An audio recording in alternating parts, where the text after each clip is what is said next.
Welcome to another exciting episode of the Insurance Untangled Podcast. My name is Ben Tuinei, and I'm one of the co-hosts for this podcast. And as you all know, we've created this podcast and dedicated it towards helping you with the mess of insurance within dental offices. Today, I have Naren, my good buddy Naren, that we're going to talk about some phone experience and things that are important for practices to sort of get a good handle on as it pertains to communication. Naren, how are you, my friends? Good to see you. Yeah, so glad to be here, Ben. I always look forward to these conversations. So thank you for doing this. Oh, it's my pleasure. And we're talking about something that I actually really love talking about and love picking people's brains on. And so the title for today's episode is "Phone Experience is Vital to Your Practice Health." And you could rephrase that to say, how is phone experience vital to the practice's health, or how can we improve the phone experience because it is vital to a practice's health, which is something that I totally agree with.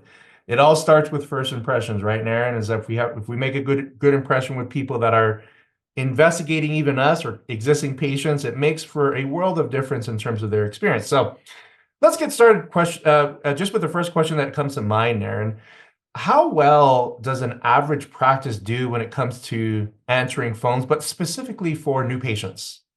That's a great question. And if you were to stop 10 practice owners today and ask them this, I bet most of them will say, we do really well, right?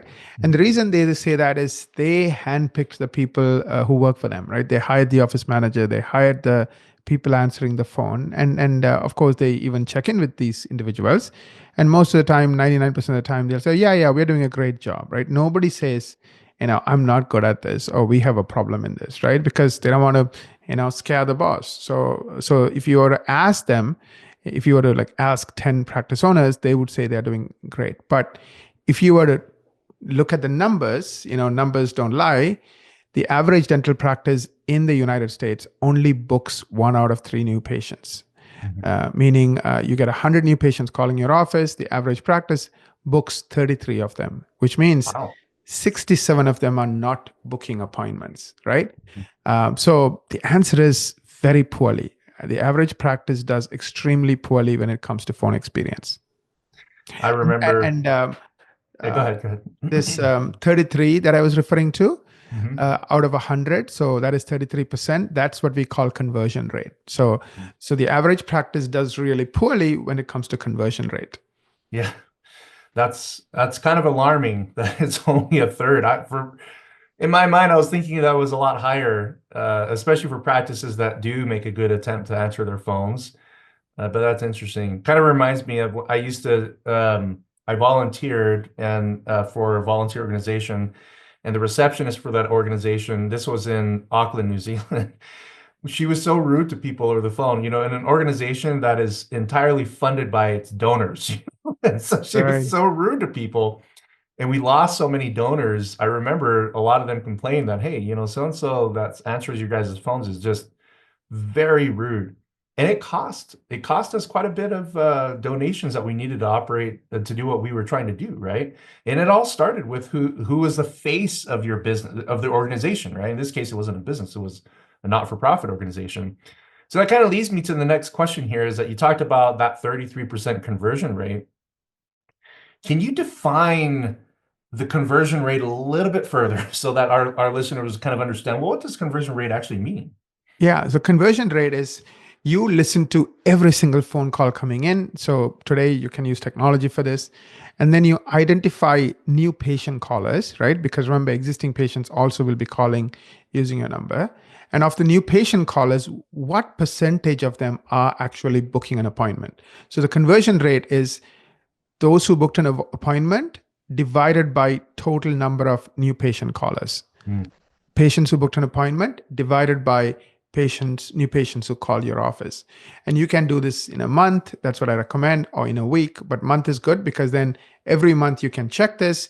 If your conversion rate is growing, so let's say it goes from 33% to 45%, your office manager is doing something about it. He or she is working on it, to improve it. But if it's not growing, it's just yo-yo, like up and down and pretty much close to the bottom end, then you as a practice owner have a problem and you have to get involved. Yeah, I agree. So in a roundabout way, what you said in the beginning on the first question, out of 100 patients, most practices are only scheduling 33, right? Which gives you that 33% conversion rate. Why is that number so low? Is it exclusively doctor practices are not answering phones, or are there other reasons? Yeah, I mean, the real answer is, I would like to give you a quote. Peter Drucker was considered to be like the father of management, right? He kind of came up with a lot of ideas which we today use in management. And he said his famous quote is, "What you measure, improve." The number one reason conversion rate is so low is this is not being measured by 90% of practices. Because it's not measured, it doesn't improve.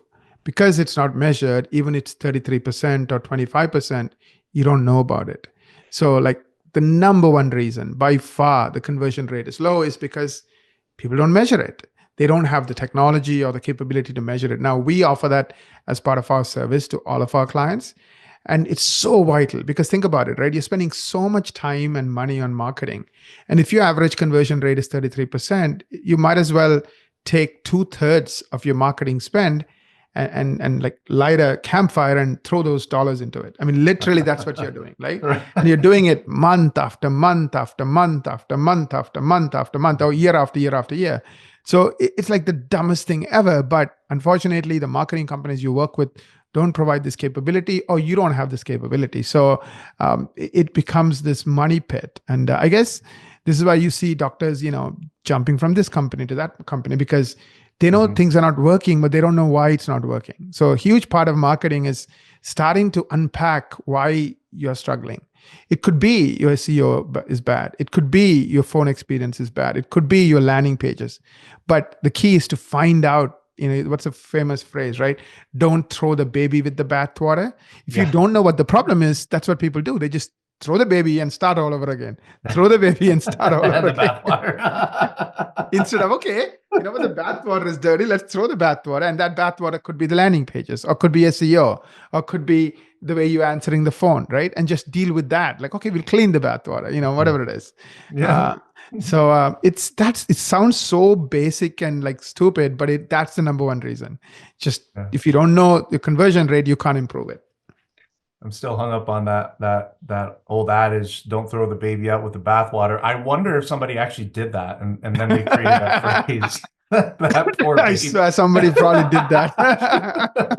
Especially a dad, maybe not a mom, but definitely a dad. I can visualize dad. I think many of us were probably thrown out with the bathwater as kids, at least those of us from the 80s and before.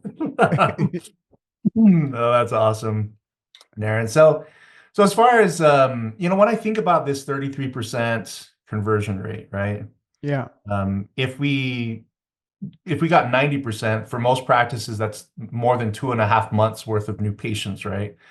What mistakes are practices making that causes them to lose out on 67% of new patient opportunities? Yeah, I'm not talking about the team member. I'm really like addressing the practice ownership, the management team.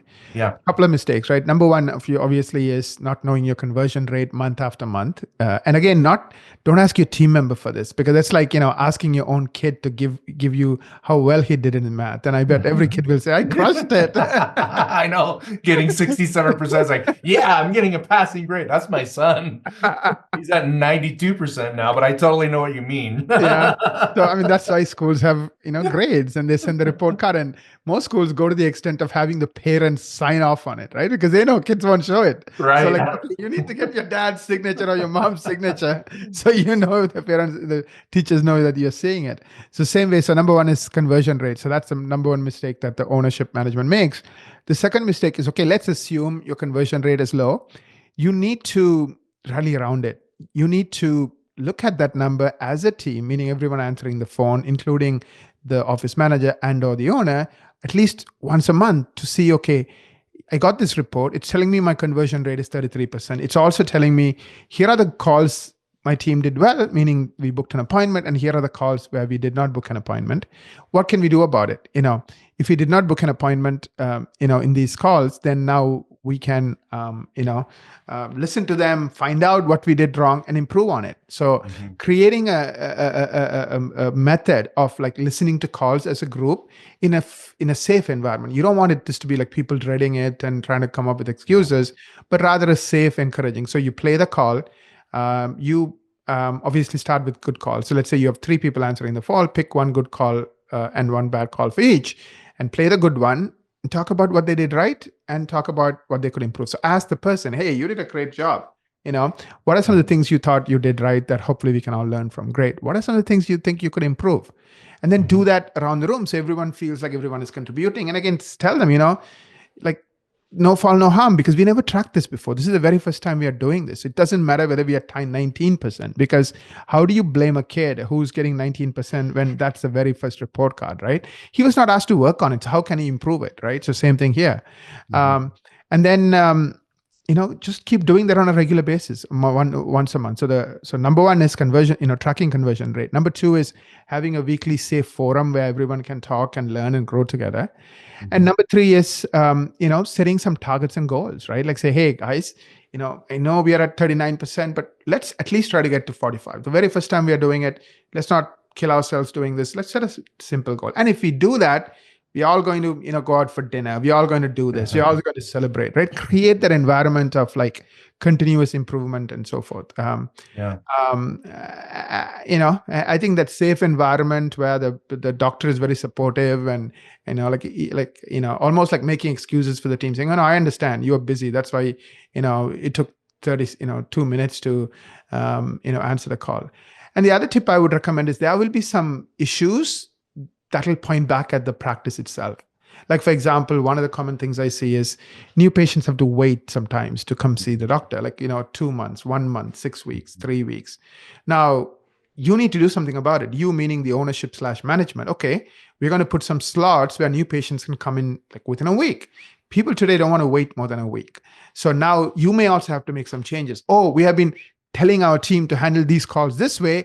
Guys, no, no, no, let's handle it that way. So you might have to also look in the mirror and say, we are going to make some changes because listening to the calls, the way we are doing things is not working, right? Right. So break your own rules, change your own way of thinking, and be Mhm. open to it. That way, it's not just about the team members and it's their fault. No, it's some of the reason could be the team members not knowing how to do their jobs or how to answer questions. Some of it is the policies or the lack of things you did or didn't do. Like in that case, you didn't make a new patient appointment available. That's on you, right? Fix it. Mhm.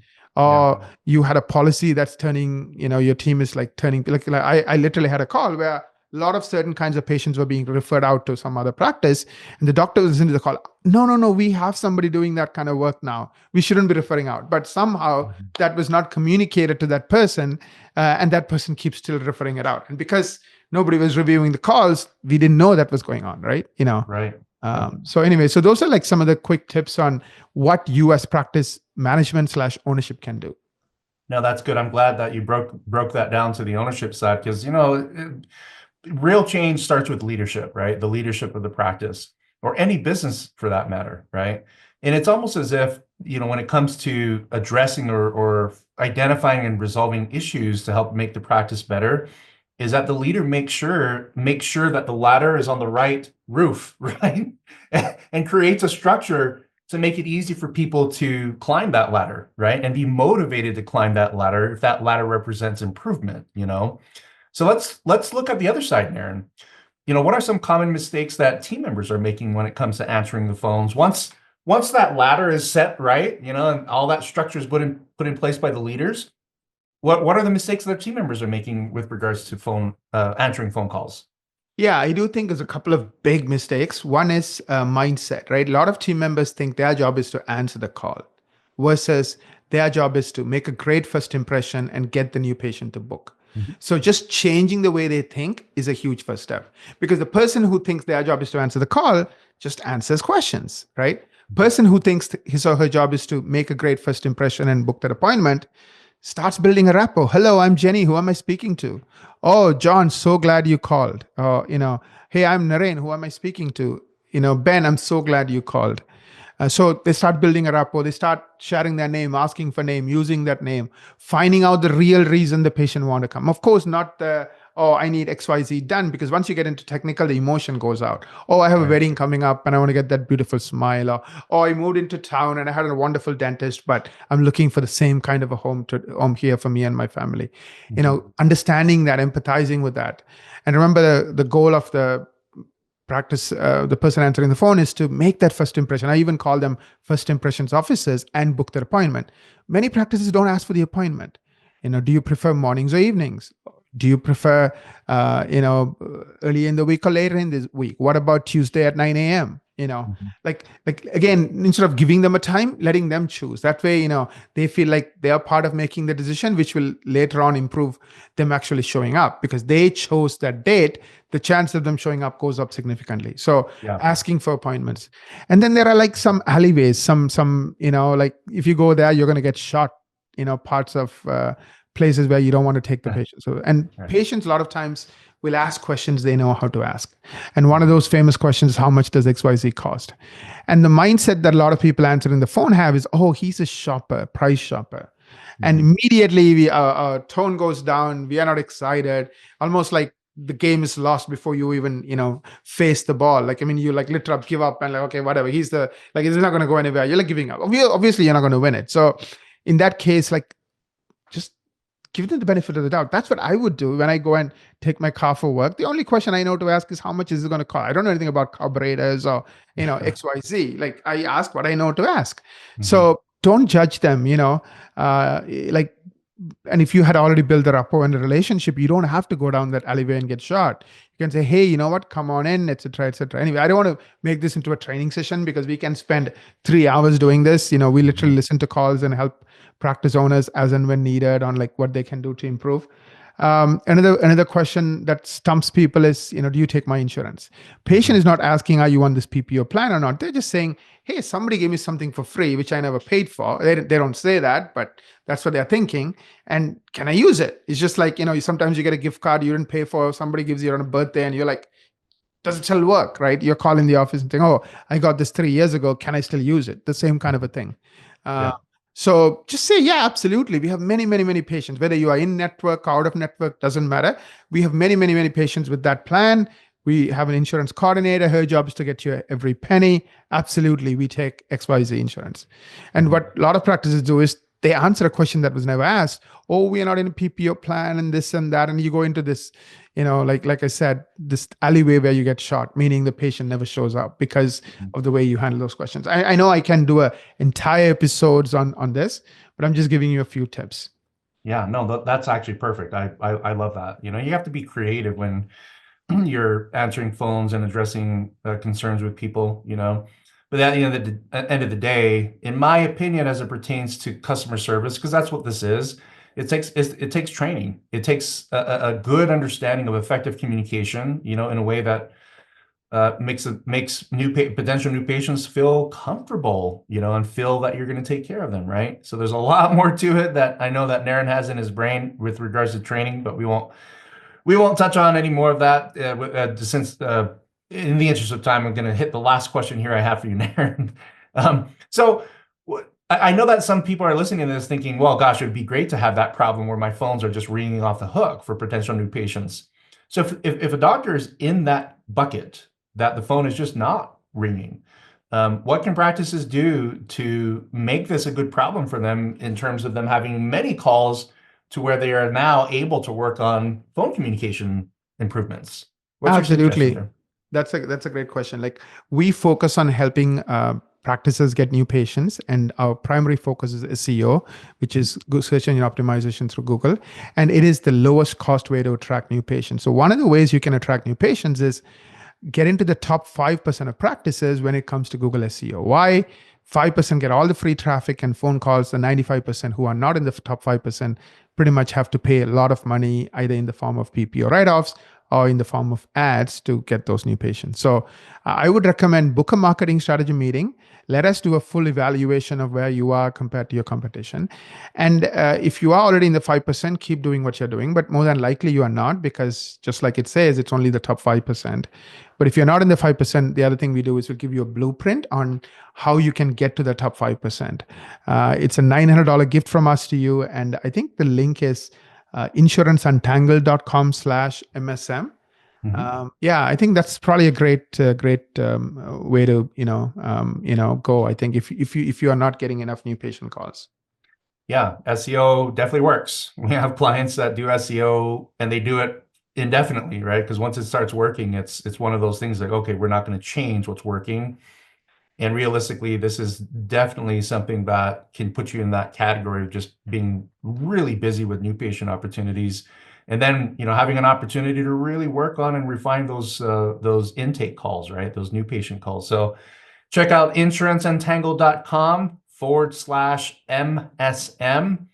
And we'll have that posted in the show notes for any of you that are driving, might not be able to write that down. So, Naren, always great picking your brain. I really appreciate you sharing your knowledge and expertise on this very important subject of new patient phone calls, right? And mastering that to the level where we're getting above that industry average of 33% conversion, right? So thank you for that, Naren. And we want to thank our listeners for joining us today on another amazing episode of the Insurance Untangled Podcast. If you enjoyed today's episode, don't forget to share this with your friends on social media. And also don't forget to like, or at least give us a review. Hopefully it's a 5-star review, and that will certainly help other doctors find our platform online. If you have any suggestions of topics or guests, feel free to get a hold of us. Visit insuranceuntangledcom to get a hold of us, as well as check out our webinar series that we do every quarter, right? So we have one coming up December 13th, 2024, and we'll have one every quarter moving forward. Thank you again for joining us. Until we meet again, we wish all of you the best of success.